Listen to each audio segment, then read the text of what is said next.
Imagine a cena. Milhares de arqueiros montados galopando a toda velocidade, suas flechas escurecendo o céu como uma nuvem. No outro lado, fileiras cerradas de legionários romanos com seus escudos erguidos formando uma muralha. No topo de uma colina na antiga Síria, no ano 38 a.C. Estava prestes a acontecer algo extraordinário. Mas essa não era apenas mais uma batalha. Era um acerto de contas. 15 anos antes, em Carras, os partas tinham humilhado Roma de uma forma que a República nunca esqueceu. 7 legiões romanas foram massacradas. O general Marco Lício Crasso, um dos homens mais poderosos de Roma, foi morto durante uma tentativa de negociação que terminou em violência, sendo morto pelos partas. Os estandartes sagrados das legiões, que eram os símbolos máximos da honra romana, foram capturados como troféus. Roma sangrou, mas jurou vingança.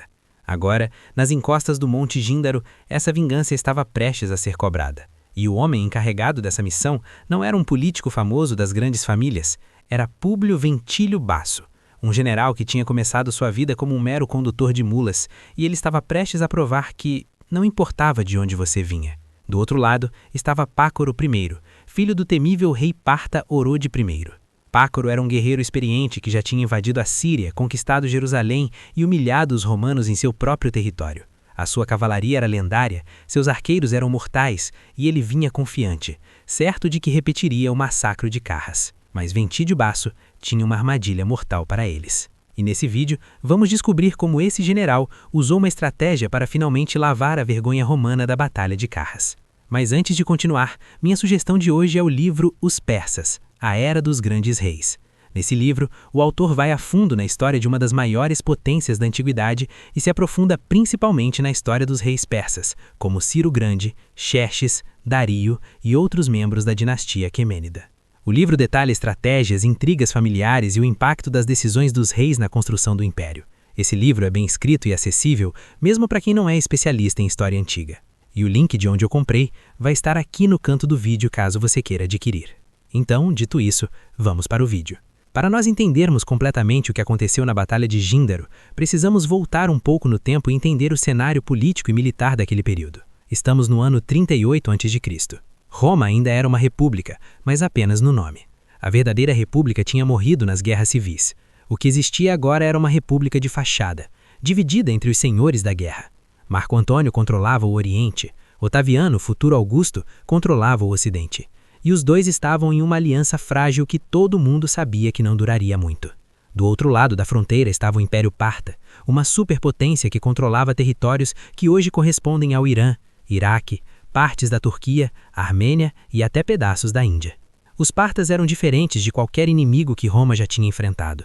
Enquanto Roma confiava em suas legiões de infantaria pesada, os partas eram mestres da guerra montada.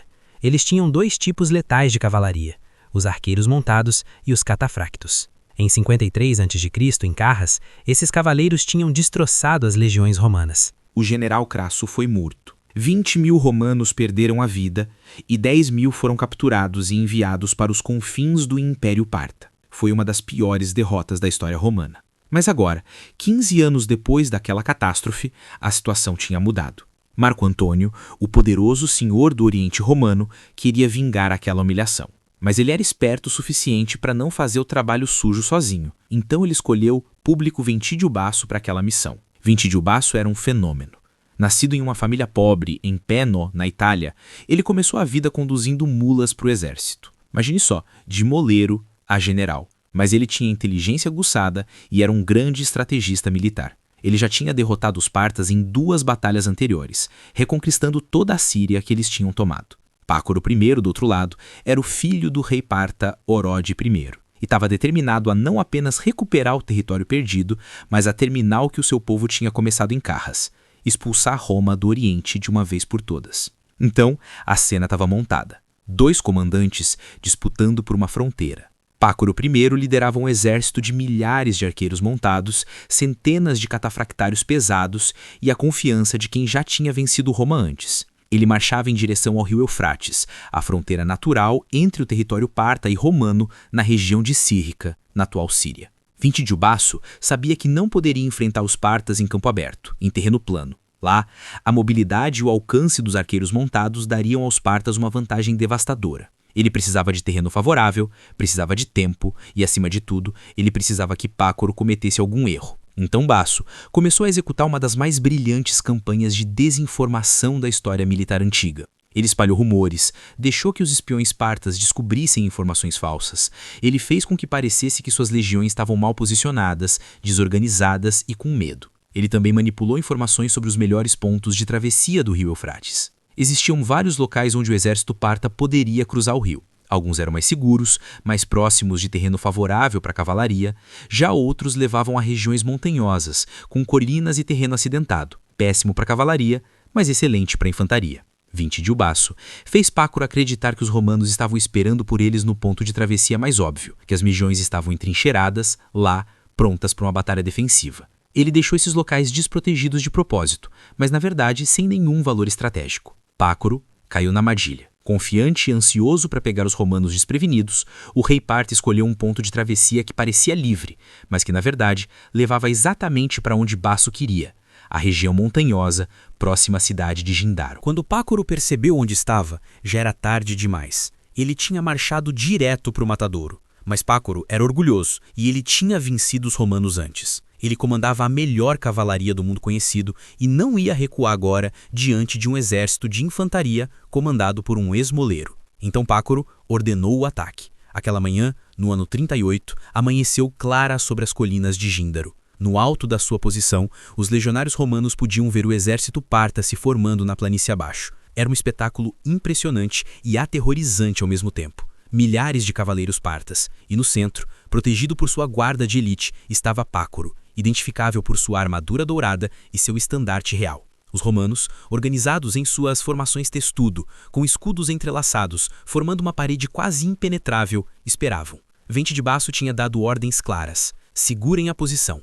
Deixem eles vir até nós. Pácoro ordenou o primeiro ataque. Ondas de arqueiros montados galoparam em direção às linhas romanas, disparando suas flechas enquanto cavalgavam. Era a tática que tinha destruído Crasso em Carras, chover flechas sobre os romanos até que suas formações se quebrassem. Mas dessa vez foi diferente. As flechas choveram sim, mas subir a colina enquanto disparar de um cavalo em movimento não é fácil. A precisão dos partas diminuiu drasticamente. Muitas flechas simplesmente não alcançavam as linhas romanas ou batiam de forma inofensiva nos escudos. E quando os arqueiros montados se aproximavam demais, eles enfrentavam outro problema: os fundeiros romanos. Vintídio Basso tinha posicionado fundeiros experientes ao longo das suas linhas. Essas unidades, frequentemente subestimadas, eram mortais. Uma pedra de funda, ou melhor ainda, os projéteis de chumbo que os romanos usavam, lançada por um especialista, tinha o poder de parar um homem a cavalo. E aqui está o segredo. As fundas romanas tinham um alcance maior que os arcos partas. Enquanto um arqueiro precisava se aproximar perigosamente para atingir os romanos morro acima,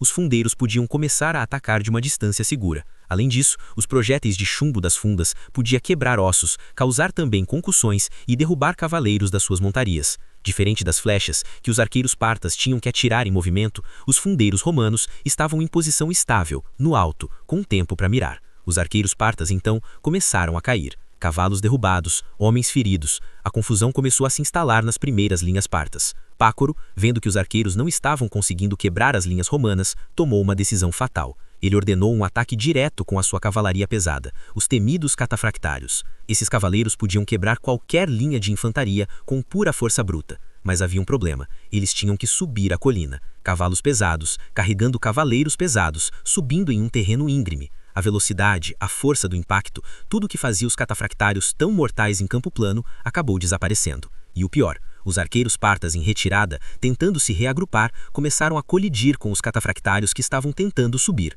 O terreno elevado que Vintídio Basso tinha escolhido estava fazendo todo o trabalho. Quando os catafractários finalmente chegaram às linhas romanas, já exaustos e desorganizados, eles encontraram legionários veteranos em formação cerrada, com lanças longas projetadas para parar a carga da cavalaria. Os cavalos foram derrubados e a formação dos catafractários acabou se quebrando contra a muralha de escudos romanos. Então, Vintídio Basso ordenou o contra-ataque. Com os partas desorganizados, exaustos e confusos na encosta da colina, Basso liberou as suas legiões. Os legionários romanos desceram como uma avalanche sobre o inimigo em pânico. A infantaria romana era treinada para exatamente esse tipo de combate, a luta corpo a corpo, formação cerrada. Os partas, mestres da guerra montada e do combate à distância, eram terríveis em combate próximo, sem as suas montarias. Então, o massacre começou. Pácoro I, vendo seu exército se despedaçar ao redor, tomou a decisão que qualquer rei corajoso tomaria. Ele próprio liderou um último ataque desesperado com a sua guarda real. Se ele ia morrer, morreria lutando. Vente de Baço tinha ordenado especificamente que seus fundeiros e arqueiros focassem em qualquer comandante que identificassem. Quando Pácoro e sua guarda atacaram, eles foram recebidos com uma saraivada concentrada de pedras de funda e flechas. Os cavaleiros da Guarda Real começaram a cair. O próprio Pácoro foi atingido várias vezes. Mesmo assim, ele continuou lutando até que os legionários o cercaram. O rei Parta morreu lutando junto com os últimos membros da sua guarda de elite. Quando a notícia da morte de Puro se espalhou pelo campo de batalha, o exército parta entrou em colapso total. Não havia mais comandante e nem havia mais coordenação. Era cada um por si. A retirada virou debandada e a debandada virou massacre. Mas Vente de Baço tinha planejado até mesmo isso. Ele tinha preparado unidades de cavalaria romana leve para perseguir os fugitivos e, mais importante, tinha posicionado emboscadas ao longo das rotas de fuga mais óbvias de volta ao rio Eufrates. Os parcas que conseguiram escapar da colina correram direto para essas armadilhas. Grupos inteiros foram cercados. Aqueles que tentavam atravessar o Eufrates em pânico se afogaram ou foram mortos na margem. Embora parte da cavalaria leve tenha conseguido fugir devido à sua velocidade, como era comum em batalhas antigas, a estrutura militar que Puro tinha trazido acabou deixando de existir. Milhares morreram, e os sobreviventes dispersos não representaram mais uma ameaça. A vitória em Díndaro foi absoluta, e as suas consequências afetaram todo o mundo antigo. A humilhação de Carras, que tinha assombrado o orgulho romano por 15 longos anos, estava finalmente vingada. Os estandartes perdidos não foram recuperados imediatamente, mas o poder militar parta tinha sido quebrado. A invencibilidade dos arqueiros montados partas era agora apenas um mito. Ventígio Baço se tornou o primeiro general romano a derrotar completamente um exército parta de grande escala. Ele recebeu um trunfo em Roma, uma das maiores honras que um general romano poderia receber. E isso para um homem que tinha começado a vida conduzindo mulas. Para os partas, foi um desastre. Pácoro I estava morto. Seu exército estava destruído, e o rei Orodes I, já velho, ficou devastado com a morte do seu filho favorito. Mas a tragédia da família real parta estava apenas começando. A morte de Pácoro I desencadeou uma crise sucessória brutal. Fraates, outro filho de Orodes, viu a oportunidade perfeita. Em vez de consolar o seu pai enlutado, ele o assassinou, estrangulando o velho rei para garantir o trono. E não parou por aí. Fraates mandou executar todos os seus 30 irmãos para eliminar qualquer rival ao poder. O Império Parta mergulhou em anos de instabilidade e violência interna. A Síria e as províncias romanas do Oriente estavam agora seguras. O controle de Marco Antônio sobre a região estava consolidado e a fronteira do Eufrates estava protegida. Mas aqui é onde a história toma um rumo interessante e mostra a natureza traiçoeira da política romana. Públio Ventígio Baço sabia que tinha oportunidade de ir mais longe. Com o exército parta destruído e o império em crise, ele poderia ter invadido o território parta. Poderia também ter conquistado ainda mais glória e se tornado ainda mais famoso. Mas ele não fez isso. Por quê? Porque ele conhecia o seu chefe, Marco Antônio. Marco Antônio era poderoso, mas também era vaidoso e ciumento. Ele não gostava quando seus subordinados ofuscavam sua própria glória. Ventígio Baço sabia que se ele continuasse conquistando vitórias, se ele se tornasse popular demais, Marco Antônio poderia vê-lo como uma ameaça. Então, com a sabedoria política que poucos generais possuíam, Baço parou. Ele consolidou suas conquistas, assegurou a fronteira e então entregou o comando de volta a Marco Antônio, permitindo que seu chefe recebesse o crédito político pela pacificação do Oriente. Fazendo isso, Baço sobreviveu politicamente, recebeu suas honras e viveu para desfrutar sua aposentadoria. Muitos outros generais romanos não tiveram essa sabedoria e acabaram executados ou forçados ao exílio por comandantes ciumentos. Para Baço, o mais importante era que Roma tinha se vingado e a derrota de Carras estava paga. Então, se você gostou de conhecer mais sobre essa vingança romana sobre o Império Parta, não esqueça de deixar o like nesse vídeo e também de se inscrever no nosso canal. E eu vou deixar aqui de lado uma outra sugestão de vídeo para você assistir. Então a gente se vê no próximo vídeo.